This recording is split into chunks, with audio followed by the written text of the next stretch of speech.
মধ্যপ্রাচ্যের উত্তেজনার মাঝেও গুরুত্বপূর্ণ ঘোষণা দিল ইরান। হরমুজ প্রণালী পুরোপুরি বন্ধ না করে বন্ধুত্বপূর্ণ কিছু দেশের জন্য তা খোলা রাখার সিদ্ধান্ত নিয়েছে তেহরান। ইরানের পররাষ্ট্রমন্ত্রী আব্বাস আরাকচি জানিয়েছেন, ৫টি দেশকে বন্ধু রাষ্ট্র হিসেবে বিবেচনা করে তাদের জাহাজ চলাচলের অনুমতি দেওয়া হয়েছে।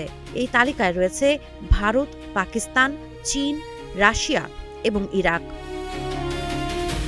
তিনি বলেন, হরমুজ প্রণালী একেবারে বন্ধ নয়। যেসব দেশের সঙ্গে ইরানের শত্রুতা নেই তাদের জাহাজ নিরাপদে চলাচল করতে পারবে, তবে এর জন্য কিছু শর্ত মানতে হবে।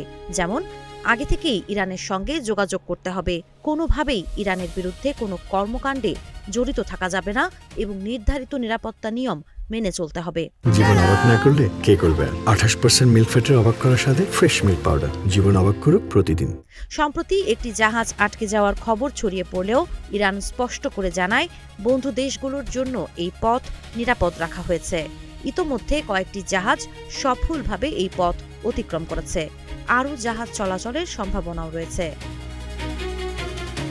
বিশেষজ্ঞরা বলছেন, এই সিদ্ধান্তের ফলে বৈশ্বিক বাণিজ্য ও জ্বালানি সরবরাহে কিছুটা স্থিতিশীলতা ফিরতে পারে, যদিও পরিস্থিতি এখনও সংবেদনশীল। সাবা খান, নাগরিক প্রতিদিন।